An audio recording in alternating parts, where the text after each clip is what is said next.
या इसी को कहा जाता है क्या,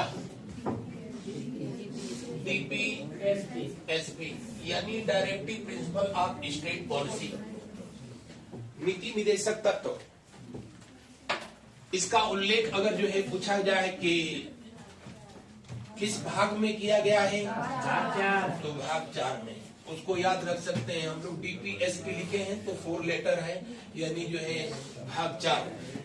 सिर्फ याद रखने के लिए मैं बता रहा हूँ ऐसे। और किस आर्टिकल में इसका उल्लेख किया गया है, तो 36 से लेकर के कहां पर 51 तक DPSP का उल्लेख किया गया। नीति निर्देशक तत्व या directive principle of state policy, ये भारत में बहुत प्राचीन व्यवस्था चली आ रही है। अपने वेदों पुराणों में भी लिखा गया कि राजा का प्रजा के प्रति क्या कर्तव्य है, उसका बाकायदे उल्लेख किया गया। अपने संविधान में भी वही स्थिति है। राजा का प्रजा के प्रति जो कर्तव्य है, या यूं कह ले कि राज्य का अपने नागरिकों के प्रति जो कर्तव्य है, वही नीति निर्देशक तत्व है, वही जो है DPSP है। क्योंकि सबका कर्तव्य है, सबका एक नैतिक कर्तव्य है। जैसे मेरा कर्तव्य है आप लोगों को पढ़ाना, आप सबका कर्तव्य है किसी भी कीमत पर न पढ़ना, है ना। वैसे सबका अपना अपना कर्तव्य है। अपने देश के जो नागरिकों का कर्तव्य है उसी को मौलिक कर्तव्य कहते हैं, फंडामेंटल ड्यूटी कहते हैं, आगे पढ़ाया जाएगा। और हमारी गवर्नमेंट का अपनी पब्लिक के प्रति जो कर्तव्य है उसी को हम लोग DPSP कहते हैं, उसी को नीति निर्देशक तत्व कहते हैं। और जब जब इलेक्शन आता है तब हमारी सरकारें अपने कर्तव्य का कितना शानदार तरीके से निर्वहन करती हैं। अब देखते हो जब इलेक्शन आता है तो गवर्नमेंट बिल्कुल सोशल वेलफेयर के लिए तैयार हो जाती है, कभी रिफाइन के रूप में, कभी चना के रूप में, कभी चावल के रूप में। ये सब नीति निर्देशक तत्वों का ही जो है करिश्मा है। नीति निर्देशक तत्व सबसे पहले अगर जो है पूछा जाए कि विश्व के किस देश के संविधान में जो है दिया गया, तो किस देश के संविधान में दिया गया, स्पेन। किस देश के संविधान में, स्पेन के संविधान में जो है दिया गया था। और उससे स्पेन वालों से उधार लिया किन लोगों ने, आयरलैंड के संविधान में। और आयरलैंड के संविधान में इसे किस आर्टिकल में दिया गया था, तो वहां पर आर्टिकल 45 में दिया गया। ये PCS वगैरह में जो है पूछता है कि नीति निर्देशक तत्व को आयरलैंड के संविधान में किस आर्टिकल में लिखा था, तो किस में लिखा था, आर्टिकल 45 में। लेकिन हम लोगों ने वहां से उठा लाया तो किस में लिखा, 36 से 51 में लिखा। कहीं कहीं तो हम लोगों ने कोई गलती ही नहीं की। जैसे फंडामेंटल राइट, अभी मैंने पीछे पढ़ाया, फंडामेंटल राइट यानी मौलिक अधिकारों का उल्लेख अमेरिका के संविधान में भाग 3 में किया गया, और हम लोगों ने वहां से उठाया तो अपने संविधान में कहां पर रखा, भाग 3 में। माने हमारे संविधान निर्माताओं ने कितनी अथक परिश्रम करके संविधान का निर्माण किया होगा, जहां से उठाया इधर वहीं जो है। जी हाँ, तो यहाँ अगर जो है आपसे पूछे कि सबसे पहले विश्व में किस देश के संविधान में नीति निर्देशक तत्व दिए गए, स्पेन। उसके बाद किस में आए, आयरलैंड के संविधान में। और वहां से जो है फिर कहाँ आए, तो वहां से आए भारत शासन अधिनियम। भारत शासन अधिनियम 1935 में इसको दिया गया। भारत शासन अधिनियम 1935 यानी इंडियन रेगुलेटिंग एक्ट 1935 में भी इसे उल्लेखित किया गया। हालांकि वहां इसका नाम दिया गया था, इसका नाम जो है दिया गया इंस्ट्रूमेंट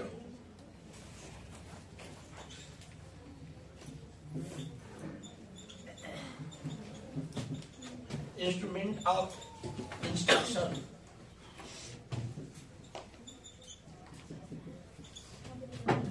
उन्नीस 1935 में आया।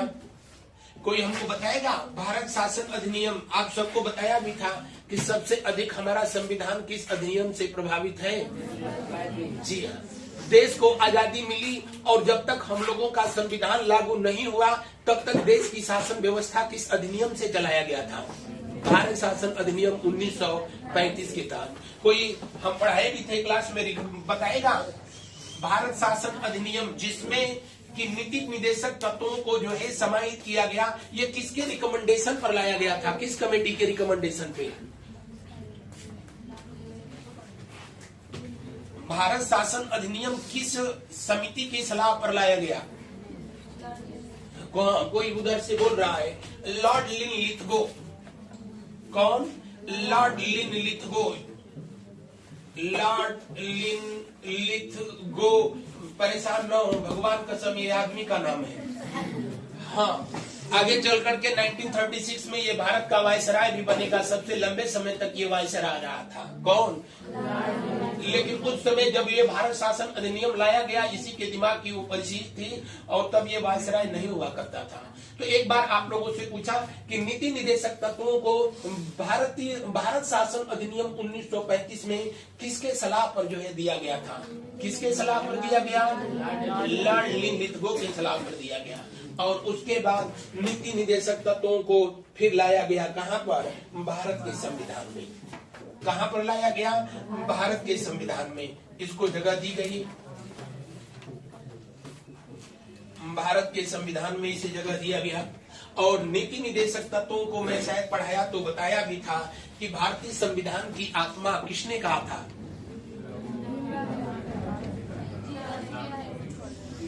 नीति निदेशक तत्वों को भारतीय संविधान की आत्मा किसने कहा था?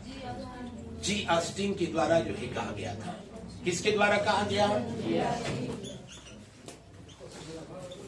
भारतीय संविधान की आत्मा, जिसको डीपीएसपी को किसने कहा था? जी ऑस्टिन के द्वारा जो है कहा गया था। कुछ लिखते भी चले आप लोग ताकि भ्रम रहे कि पढ़ रहे हैं। हाँ, आप लोग भी अपने बदसूरत शब्दों में लिखिए नीति निदेशक तत्व। नीति निदेशक तत्व लिखें। राज्य का मतलब यहां पर क्या? गवर्नमेंट। राज्य की परिभाषा मैंने बकायदे बताया था आर्टिकल 12 के तहत। राज्य का देश के नागरिकों के प्रति नैतिक कर्तव्य। राज्य का देश के नागरिकों के प्रति नैतिक कर्तव्य ही नीति निर्देशक तत्व है।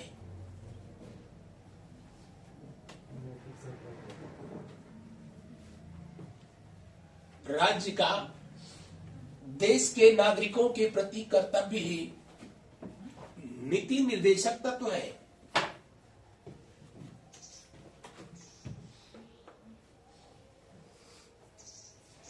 जिसका उल्लेख वो लोग लिख लेंगे जिनको नहीं याद होगा। भाग 4 अनुच्छेद 36 से 31 के बीच किया गया। 36 से 51 के बीच किया गया। 36 से 31 कोई मत लिखना। मैंने देखा कितने अलर्ट होके लोग बैठे हैं। कुछ तो गुरु जी कुछ बोला, अगले पंक्ति से लिखो। इस तरह डायग्राम बना लेंगे तो समझ लेंगे कि लाइन बाय लाइन हम लिखवाएं इसको। समझ लेंगे ना? सबसे पहले किस देश के संविधान में, उसके बाद किस देश, उसके बाद किस में लाया गया और फिर कहाँ लाया गया। एकदम ऐसे ही बना दीजिए।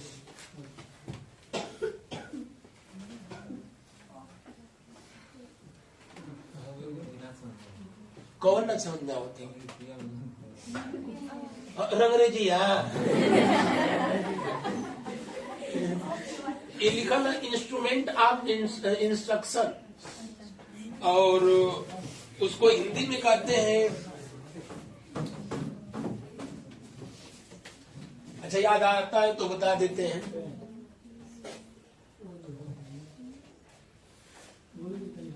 एकदम हट जाए, हम यहाँ हट जाए।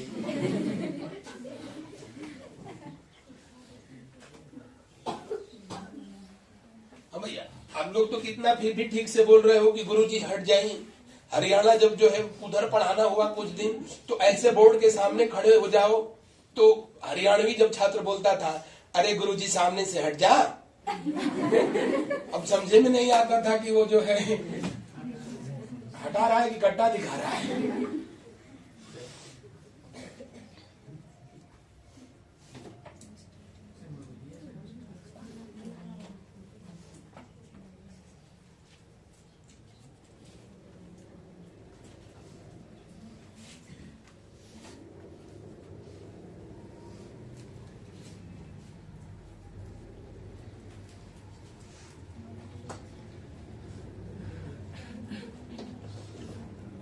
इसको हिंदी में भारत शासन अधिनियम में अनुदेश प्रपत्र कहा गया है।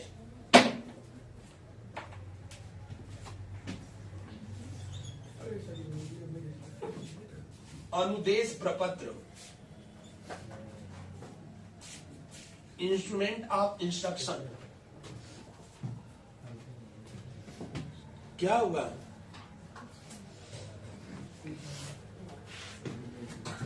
आगे बढ़ा जाए? ठीक है, बना लो।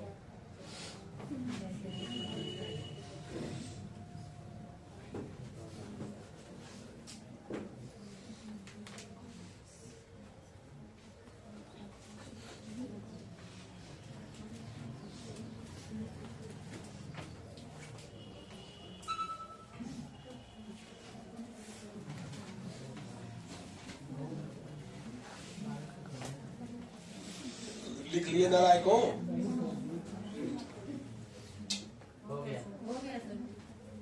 अभी नहीं वाला कौन बैठा है? नहीं, कुछ लोग पहले हो कि देखिए, अच्छा ऐसे बनौले, हाँ ऐसे बना के फिर देखे।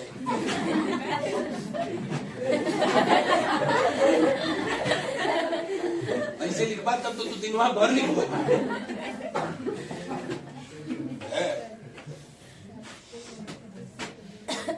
आयरलैंड, अभी अगर जो इसे करंट अफेयर की बात किया जाए तो यहाँ भारतीय मूल के प्रधानमंत्री थे जो कि अभी रिजाइन कर दिए हैं। रिजाइन कर दिए तो वो कर दिए, अपना का लग रहा है कि हम लोग याद रखें। आयरलैंड की राजधानी हाँ, डबलिन में एक डबल हुआ था, लियो वाडकर। कौन? लियो वाडकर, जो कि आयरलैंड के 2 बार प्राइम मिनिस्टर बने, और अभी मार्च के महीने में इन्होंने रिजाइन कर दिया क्योंकि इन पर जो है समलैंगिकता का जो है आरोप लगाया गया, और इन्होंने उसको पब्लिकली जो है स्वीकार कर लिया। जबकि आयरलैंड यूरोप का बहुत ऑर्थोडॉक्स देश है, रूढ़िवादी देश है, तो इसलिए जो है इनको त्याग पत्र जो है दे देना पड़ा, रिजाइन करना पड़ा। तो ये आयरलैंड उसका पड़ोसी देश है, किसका? इंग्लैंड का। और इंग्लैंड में भी भारतीय मूल के प्रधानमंत्री थे। कौन? ऋषि सुनक। और वहीं बगलिया में ये थे, कौन? लियो वाडकर। अब बेचारे दोनों लोग नहीं रहे, मतलब दोनों लोग जो है पद से हट गए। और स्पेन के जो है अभी गवर्नमेंट ऑफ प्रेसिडेंट का भारत में आगमन हुआ था। अभी प्रधानमंत्री के साथ उनका क्या नाम है, एंड्रू साचेज आए थे। नालायकों, आप लोग कैसे भूल जाते हो? साचेज। और ये आए थे तो स्पेन के सहयोग से भारत में C-295 जो है एक फाइटर प्लेन है, लड़ाकू विमान, इसी का जो है निर्माण किया जा रहा है। इसका जो है मैन्युफैक्चरिंग यूनिट वहां लगाई गई है, वडोदरा में। ये भी क्लास में मैंने कराया था। C-295 फाइटर प्लेन का जो है संयंत्र यानी मैन्युफैक्चरिंग यूनिट कहाँ स्थापित की गई? वडोदरा में। किसके सहयोग से? स्पेन के। उसका उद्घाटन कौन किया? तो जो है एंड्रू साचेज और हम लोगों के मोदा जी। तो अब ये ध्यान देखना कि ये सब उसी में मत लिख देना, नहीं तो कुछ दिन के बाद याद करोगे कि नीति निदेशक था तो C-295 सब सत्यानाश हो जाएगा। बस रिकॉल करने के लिए मैंने बताया। हमको लगा कि पीछे पढ़ाया हूं तो आपको पता होगा, लेकिन आप लोग सोचते हो कि यही सब फालतू चीजें हैं, हम लोग याद रखें। हम लोग अपने काम की चीज याद रखेंगे। आओ, यहाँ तक लिख लिए। भारतीय संविधान की आत्मा, DPSP को भारतीय संविधान की आत्मा जो है किसने कहा था? जी ऑस्टिन के द्वारा जो है इसे भारतीय संविधान की आत्मा कहा गया। और सुप्रीम कोर्ट के द्वारा भारतीय संविधान की आत्मा किसको कहा गया है? सुप्रीम कोर्ट ने किस आर्टिकल को भारतीय संविधान की आत्मा कहा है?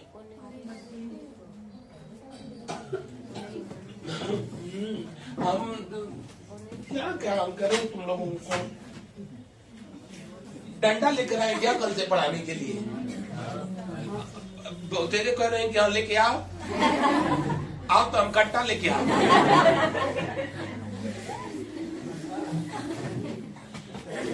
नालायकों, कितनी बार चिल्ला चिल्ला के बताए कि सुप्रीम कोर्ट ने आर्टिकल 21 को भारतीय संविधान की आत्मा कहा है।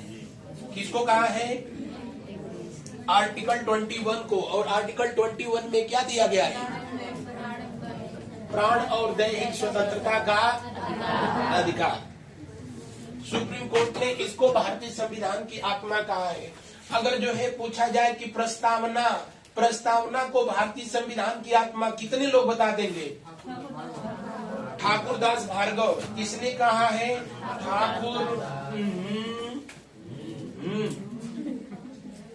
ठाकुरदास भार्गव ने प्रस्तावना को भारतीय संविधान की आत्मा कहा है। और मौलिक अधिकारों को भारतीय संविधान की आत्मा किसने कहा? तो स्पेशली आर्टिकल 32 में दिया गया क्या? संवैधानिक उपचारों का अधिकार। पीछे वाले जो रो में बैठे हैं सर, आप 3-4 लोग ब्रह्मा विष्णु महेश जी की तरह, कोई बताए आप लोगों में से कि मौलिक ये संवैधानिक उपचारों का अधिकार भारतीय संविधान की आत्मा किसने कहा था? तीनों लोगों में से कोई बोले पीछे से? नहीं।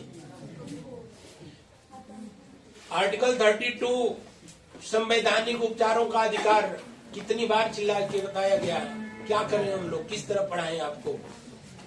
इधर से कोई बोले, पीछे वाले रो से जो सबसे पीछे 3 लोग बैठे हैं इधर, आप लोगों में से कोई बोले आर्टिकल 32 को भारतीय संविधान की आत्मा किसने कहा था?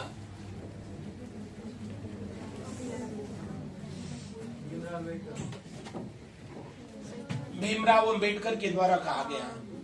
आप लोग भैया अगर आते हो रोज यहाँ पर तो किस लिए आते हो? चला देखिए जेपिया कैसन मुंह बना हुआ था। अगर आ रहे हो तो अपने, हर इंसान की जिंदगी का एक उद्देश्य होना चाहिए। और आप भी अगर बिना उद्देश्य अगर जो है जिंदगी जी रहे हो तो आप में और पशु में बस इसी बात का अंतर है कि पशु पशु की तरह दिख रहा है, आप जो है इंसान की तरह दिख रहे हैं। भाई या तो अपने को धोखा दे रहे हो, नहीं तो घर वाले को दे रहे हो। ये बहुत कॉमन सी चीज है, कितनी बार चिल्ला के बताया जाता है, लेकिन आप लोग सोचते हो कि जौन जौन कहबे तौन याद करम। आर्टिकल 32 को भारतीय संविधान की आत्मा किसने कहा था? प्रस्तावना को भारतीय संविधान की आत्मा किसने कहा? आर्टिकल 21 को भारतीय संविधान की आत्मा किसने कहा? डीपीएसपी को भारतीय संविधान की आत्मा किसने कहा था? जी हाँ।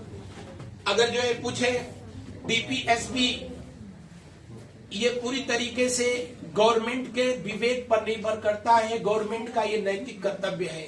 कोई गवर्नमेंट का फाउंडेशन नहीं है कि इसको वो लागू करे या न करे। सोशल वेलफेयर स्कीम लाए या न लाए, गवर्नमेंट पूरी तरीके से जो है इसके लिए जो है इंडिपेंडेंट है, फ्री है, क्योंकि ये उसका जो है ये फंडामेंटल राइट का पार्ट नहीं, उसके डीपीएसपी का पार्ट है। फंडामेंटल राइट में ये प्रावधान है कि उसको गवर्नमेंट को मानना ही मानना है, लेकिन डीपीएसपी को गवर्नमेंट माने या न माने उस पर किसी तरीके का कोई बाउंडेशन नहीं है। इसीलिए भारत के एक व्यक्ति हुए जो कि संविधान सभा के सदस्य भी थे, जिनका नाम था केटी शाह। केटी शाह ने इसे जो है बैंक का चेक कहा था। क्या कहा? बैंक चेक कहा। गवर्नमेंट बैंक चाहे तो विड्रॉ करे, न चाहे तो विड्रॉ न करे। अगले पंक्तियों से लिखो नालायकों। 2 मिनट बैठे नहीं हुआ, मुंह जो है अजंता एलोरा की तरह खोलने लगे आप।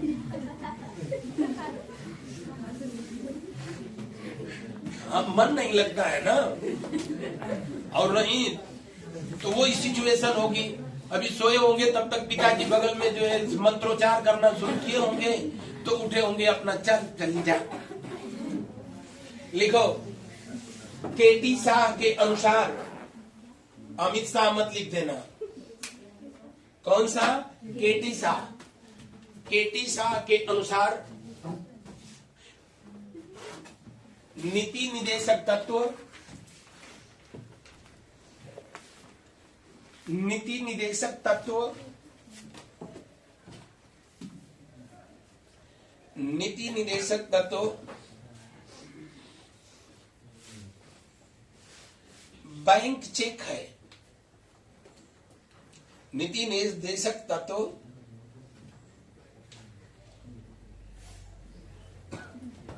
बैंक चेक, कहीं कहीं लिखा होगा बैंक चेक बुक, बात वही है।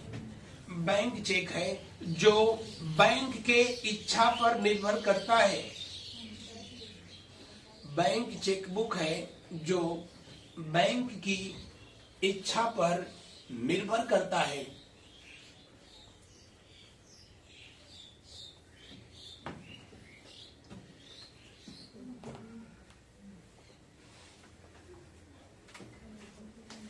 बैंक की इच्छा पर निर्भर करता है कि नकद अदा किया जाए या न किया जाए। नकद, नकद मतलब समझ रहे हैं ना, कैश। नकद अदा किया जाए या न किया जाए।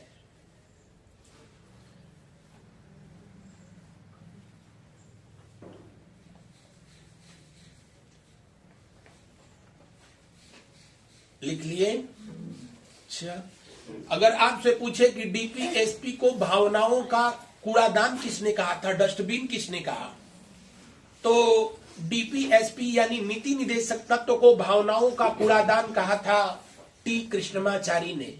किसने कहा था? टी कृष्णमाचारी ने। और टी कृष्णमाचारी जो थे संविधान सभा के, बोलो आगे, संविधान सभा के उपाध्यक्ष थे। नालायकों, क्या थे? उपाध्यक्ष। संविधान सभा के दो उपाध्यक्ष रहे थे। एक रहे थे एच.सी. मुखर्जी, हरेंद्र कुमार मुखर्जी, और दूसरे थे कौन? टी कृष्णमाचारी। और अध्यक्ष कौन थे? डॉक्टर राजेंद्र प्रसाद। और अस्थायी अध्यक्ष कौन थे? संविधान सभा की पहली बैठक कब हुई थी? 9 दिसंबर 1946। चलो नेक्स्ट पॉइंट से लिखो।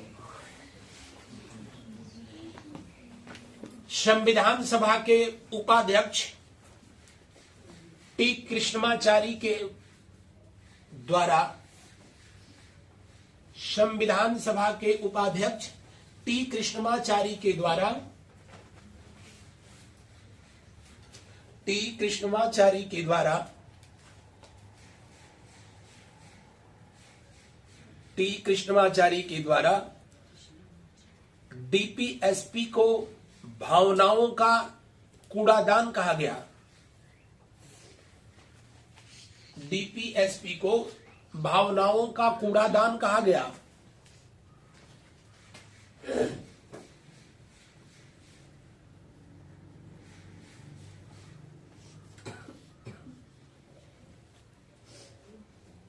भावनाओं का कूड़ादान कहा गया। और कोई कुछ कहा था, अच्छा उनको लिख लो। नेक्स्ट पॉइंट से लिखे, बी.एन. राव, नाम सुने हैं कि नहीं? संविधान सभा के सलाहकार। लिखे, संविधान सभा के सलाहकार बी.एन. राव। संविधान सभा के सलाहकार बी.एन. राव के अनुसार डीपीएसपी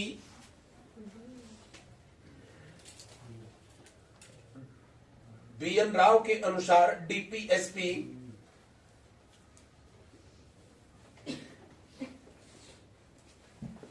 राज्य के अधिकारियों के लिए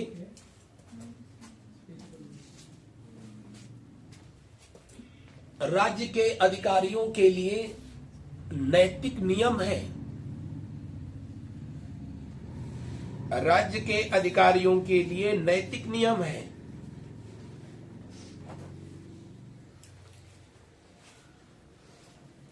जब भी मैं राज्य का नाम लूं, इसका मतलब कि राज्य का मतलब गवर्नमेंट, और गवर्नमेंट में स्टेट गवर्नमेंट, सेंट्रल गवर्नमेंट, और उसको जो है संवैधानिक भाषा में कहा जाए तो आपकी सेंट्रल गवर्नमेंट, स्टेट गवर्नमेंट, उसके अलावा संसद, विधानसभा, ऐसा कोई भी जो है ऑर्गेनाइजेशन या प्राधिकारी जो गवर्नमेंट ऑर्डर जारी कर सकता है या उसको लागू करा सकता है, सब किसके अंतर्गत आता है? राज्य के अंतर्गत आता है। तो राज्य का मतलब उत्तर प्रदेश, मध्य प्रदेश, बिहार न समझे। आगे बढ़ा जाए। इसको नैतिक कर्तव्य इन्होंने इसलिए कहा कि हमारे जितने भी अधिकारी यानी गवर्नमेंट के जो है जितने भी ऑफिशियल्स हैं, अगर चाहे तो इसको माने, चाहे तो न माने।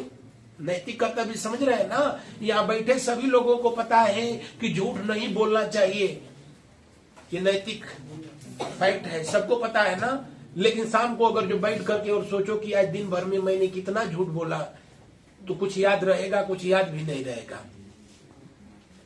तो आदर्शवाद नैतिक कर्तव्यों को इसीलिए इसे आदर्शवाद कहा गया है। आदर्शवाद, इसका यथार्थवाद से कोई लेना देना नहीं होता है। अब दोनों चीजों में क्या अंतर है? आदर्शवाद का मतलब, आइडियोलॉजी का मतलब आप यूं जैसे समझ लें,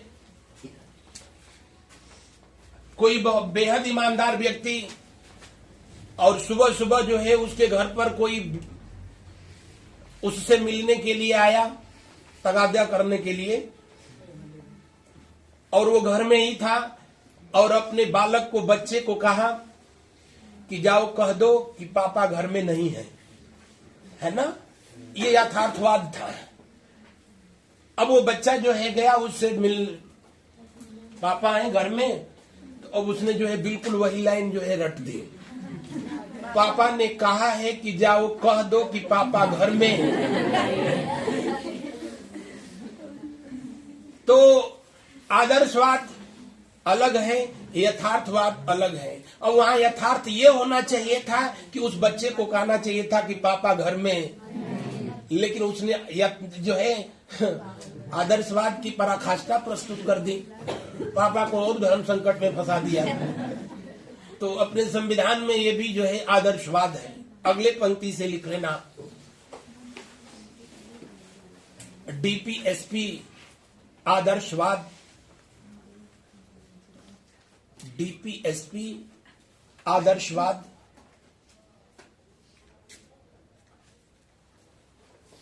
आदर्शवाद का वह प्रपत्र है, लिखा, आदर्शवाद का वह प्रपत्र है, प्रपत्र बोल रहा हूं, प्रेम पत्र न लिख देना, वह प्रपत्र है जिसे यथार्थवाद में, जिसे यथार्थवाद में प्रवर्तित किया भी जा सकता है, नहीं भी किया जा सकता है। यथार्थवाद में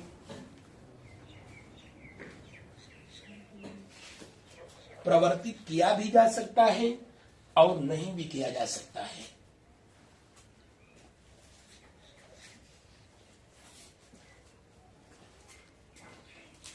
यथार्थवाद में प्रवर्तित किया भी जा सकता है, नहीं भी किया जा सकता है।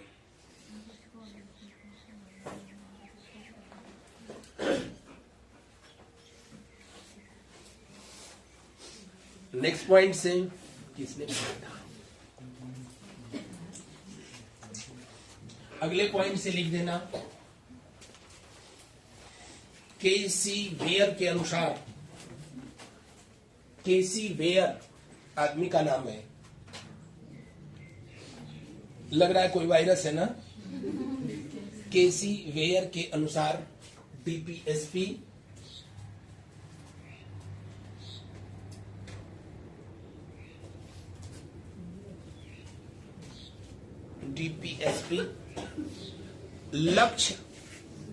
लक्ष्य लिख पाएंगे ना? हाँ, लक्ष्य और आकांक्षाओं का घोषणा पत्र है। लक्ष्य और आकांक्षाओं का घोषणा पत्र है।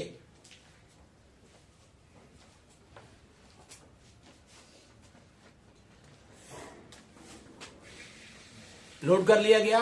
तो ये सारी चीजें मैंने आपसे बताया कि भारतीय संविधान में डीपीएसपी को किसने आत्मा कहा था, किसने कूड़ादान कहा था, किसने बैंक चेक कहा था, किसने लक्ष्य और आकांक्षाओं का जो है घोषणा पत्र कहा था, या किसने इसे नैतिक नियम का प्रपत्र कहा था। ये सारी बातें आपको बताया। कभी कभी जो है सिर्फ इस स्टेटमेंट को पूछ लेता है कि किसने कहा था।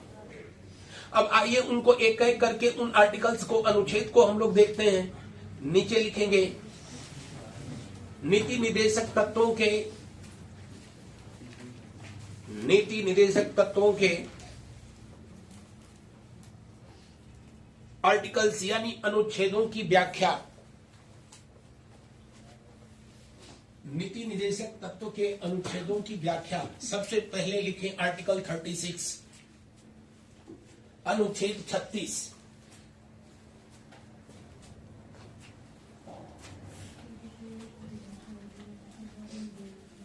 सब लोग जानते होंगे ना आर्टिकल 36 किससे संबंधित है? जी हाँ, राज्य की परिभाषा दी गई है। और हमारे संविधान निर्माताओं ने दो आर्टिकल छोड़ो 3 आर्टिकल सिर्फ राज्य की परिभाषा में फंसा दिया। 12, 36, 152। लेकिन 12, 36 सेम है। 152 में जो है उन स्टेट को दिया गया है, जैसे जो है भारत के में कुल कितने स्टेट हैं? 28। और भारत का 29वां स्टेट कौन सा है? तेलंगाना।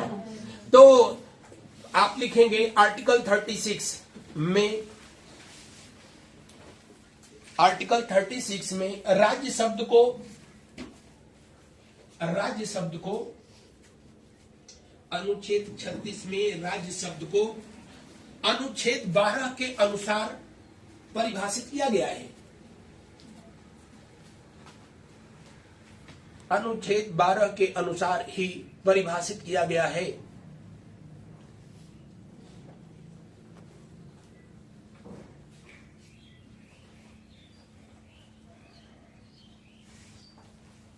अनुच्छेद 12 के अनुसार ही परिभाषित किया गया है।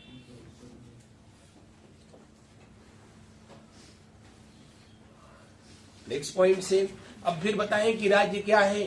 संवैधानिक नियमों के अनुसार राज्य का मतलब जो नियम बना सकता है और उसे लागू कर सकता है वो क्या है? राज्य है। और मैं पढ़ाया तो आपको बताया कि नियम बनाने का काम हमेशा जो है विधायिका करती है। विधि से विधायिका बना है और नियम बनाने का काम विधायिका करती है। केंद्र में विधायिका जो है उसी को हम लोग संसद कहते हैं और राज्य की जो विधायिका होती है उसी को हम लोग जो है विधान मंडल कहते हैं। तो विधानसभाएं, विधान परिषद, इसके अलावा मुख्यमंत्री, राज्यपाल, ये जितने भी पद हैं सब राज्य के अंतर्गत आते हैं। केंद्र में संसद किससे मिलकर बनता है? तो लोकसभा, राज्यसभा, राष्ट्रपति, यानी संसद भी राज्य का हिस्सा है।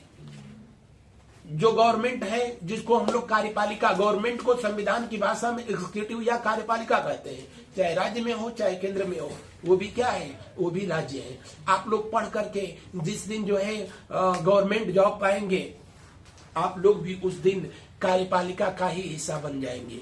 क्यों? ऊपर जो लॉ एंड ऑर्डर पास किया जाएगा उसको एग्जीक्यूट करने का काम जो है किसका रहेगा? आप लोगों का रहेगा। तो आप लोग जो नियम वहां बनाए गए उसको लागू कराया है ना।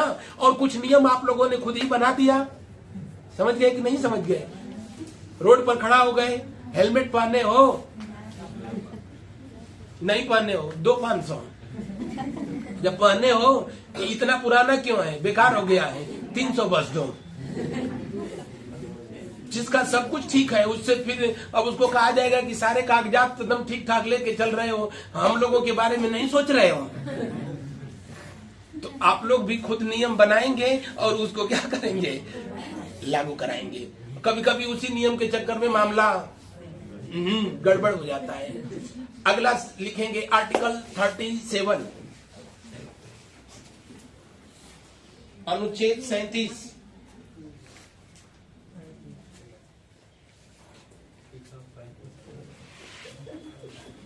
लिखत हुआ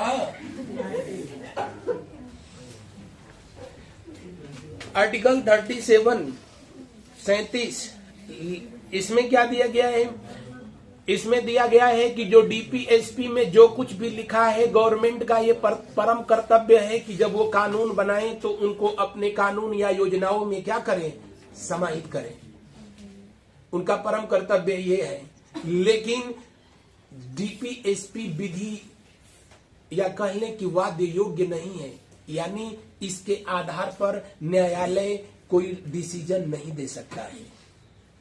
इसमें कोई विधिक शक्ति नहीं है। इसका मतलब कि आप अगर चाहते हैं कि रोजगार मिले, गवर्नमेंट का ये कर्तव्य है कि सबको जो है आजीविका का साधन उपलब्ध कराए, लेकिन आप बेरोजगार रह गए तो आप गवर्नमेंट के खिलाफ जो है न्यायालय में नहीं जा सकते हैं, क्योंकि आपके लिए रोजगार उपलब्ध कराए ये गवर्नमेंट की मर्जी पर डिपेंड है।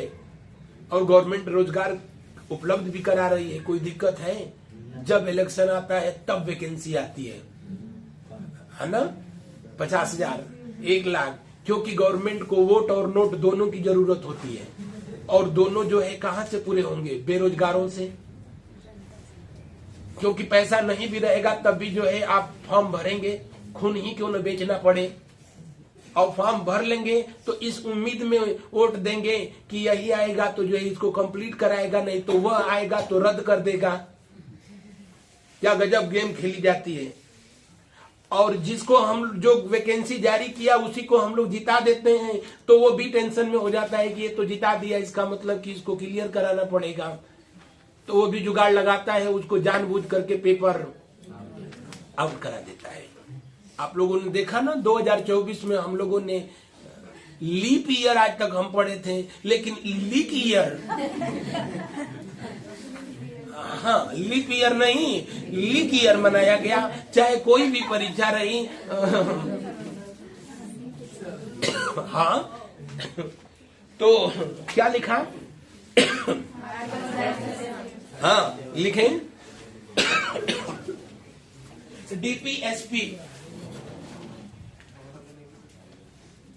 डीपीएसपी को विधि बनाते समय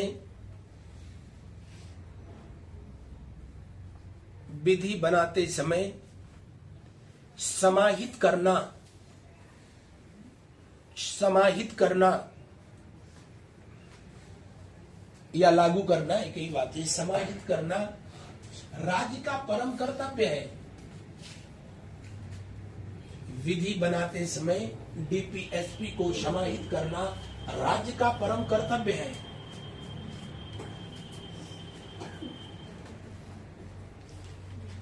परम कर्तव्य है, यद्यपि कि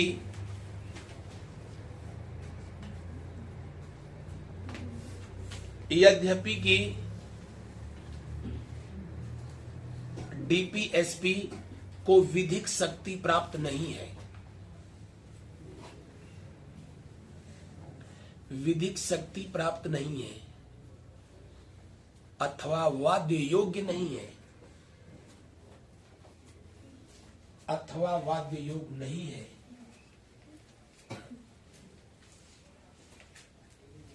क्योंकि न्यायालय के द्वारा इसे लागू नहीं कराया जा सकता। वाद्य योग्य नहीं है क्योंकि न्यायालय के द्वारा इसे लागू नहीं कराया जा सकता।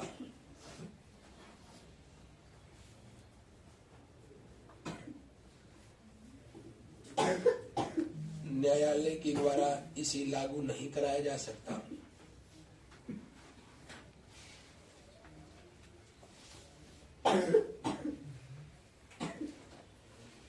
न्यायालय के द्वारा इसे लागू नहीं कराया जा सकता।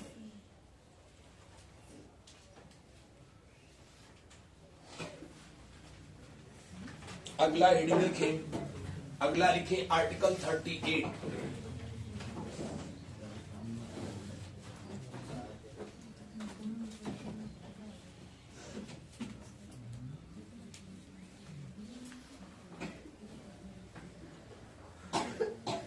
आर्टिकल 38 अनुच्छेद 38।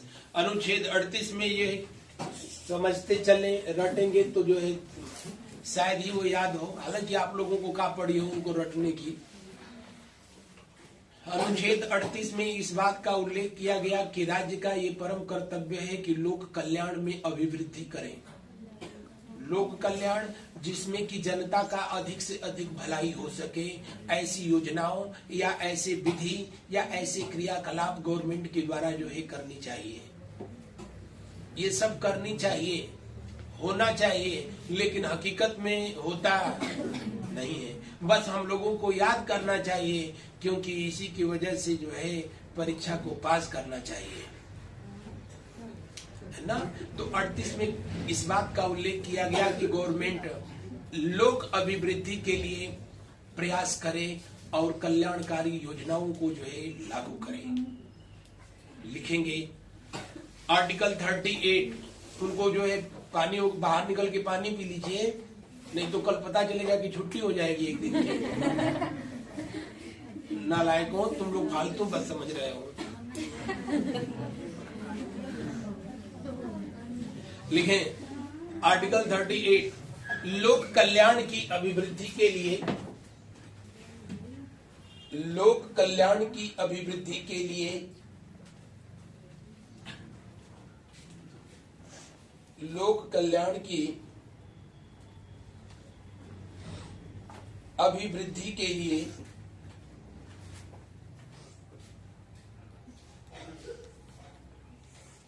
राज्य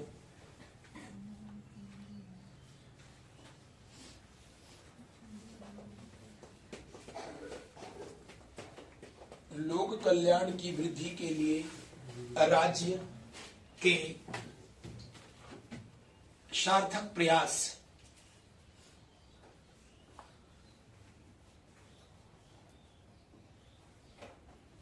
यानी ये ऐसे सिस्टम बनाए ताकि अधिक से अधिक पब्लिक का लोक कल्याण हो।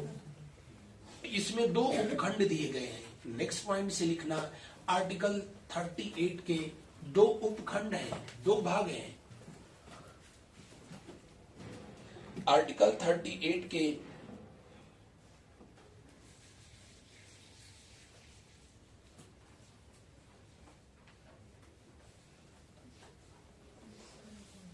सबसे पहला लिखेंगे आर्टिकल 38(1). कौन सा?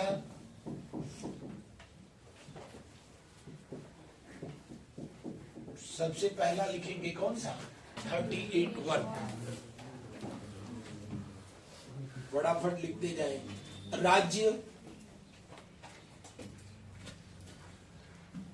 राज्य सामाजिक, आर्थिक और राजनैतिक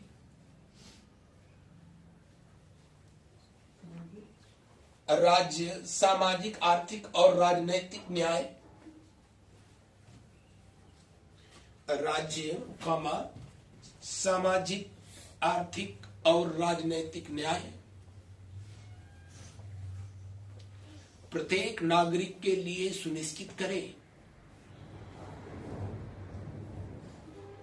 राज्य सामाजिक, आर्थिक और राजनैतिक न्याय प्रत्येक नागरिक के लिए सुनिश्चित करे।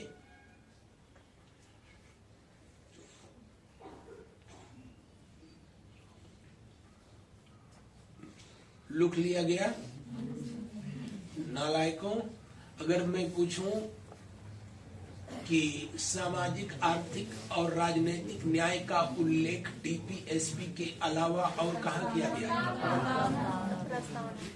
बस अच्छा लगा, बहुत तेरे लोगों ने बताया, और कुछ लोग तो चुपचाप इसलिए बैठे हैं कि उसका उल्लेख कहीं हो। अपना क्या लग रहा है? लिखो, जिनको पता है ना लिखेंगे, जिनको नहीं पता है वही लिख लेंगे। सामाजिक, आर्थिक, राजनीतिक लाभ नहीं, न्याय। सामाजिक, आर्थिक और राजनीतिक न्याय का उल्लेख भारतीय संविधान की प्रस्तावना में भी किया गया है। सामाजिक, आर्थिक, राजनीतिक न्याय का उल्लेख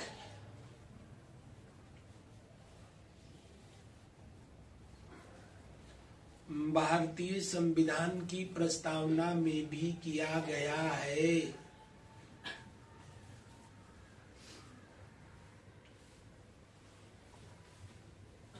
भारतीय संविधान की प्रस्तावना में भी किया गया है।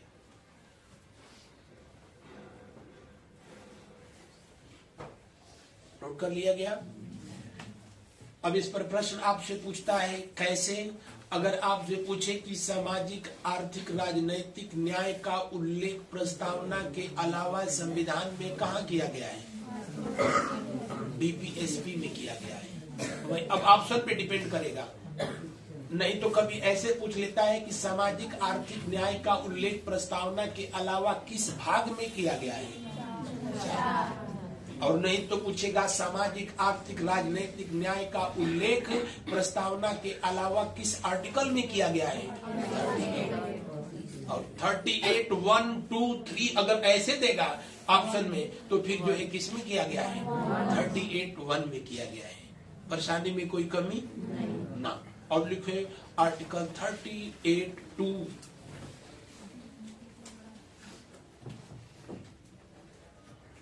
अनुच्छेद 38, 2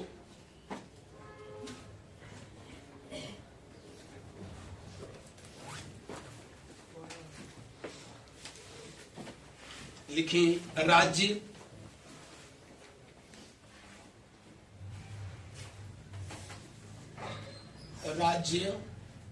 व्यक्ति कॉमा वर्ग विशेष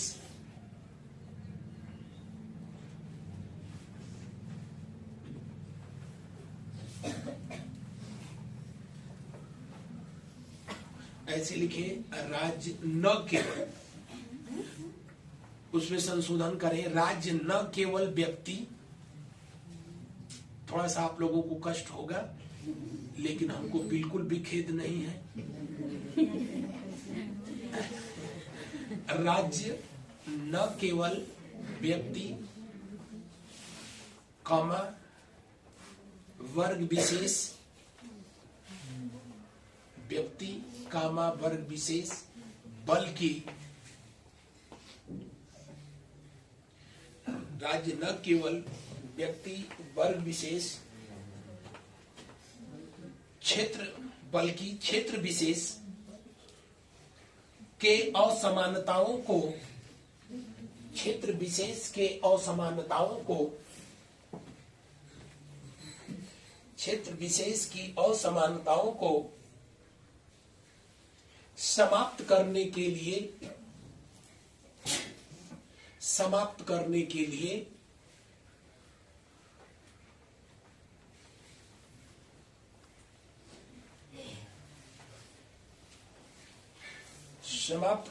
लिए सुविधा और अवसर का प्रबंध करे। समाप्त करने के लिए लिखें सुविधा और अवसर का प्रबंध करे। सुविधा और अवसर का प्रबंध करे। ये समझ आया? यहाँ इस आर्टिकल में कहा गया है कि सिर्फ व्यक्ति नहीं, सिर्फ वर्ग विशेष। वर्ग विशेष का मतलब SC, ST, OBC, अल्पसंख्यक, ये अलग अलग क्या है? वर्ग है। तो सिर्फ व्यक्ति नहीं, वर्ग विशेष नहीं, बल्कि क्षेत्र विशेष में जो असमानताएं हैं उसको समाप्त करने के लिए सरकार को सार्थक प्रयास करना चाहिए। अब वर्ग विशेष की समानताएं, असमानताएं क्या है? तो जम्मू कश्मीर आज भी भारत का सबसे शांतिमय क्षेत्र है ना, और उसको शांतिमय बनाने में वहां के लोगों का बड़ा योगदान भी है, क्योंकि आज भी वहां ऐसी जमात है जो खाती भले भारत का है लेकिन गाते। और वहां की असमानता को खत्म करने के लिए अब यहाँ से हम लोग जो है मेहनत करके पढ़ के, और जब जो सेना में भर्ती होते हैं तो हम लोगों को लाकर वहां झोंक दिया जाता है कि यहाँ पर शांति व्यवस्था को क्या करें, मेंटेन करें। यानी वहां की ये राजनैतिक असमानता है उसको दूर करने का प्रयास किया जा रहा है। परेशानी में कोई कमी नहीं। बहुत सारी बातें हैं। औद्योगिक असमानता, 17 प्रकार की असमानता दे रखा है।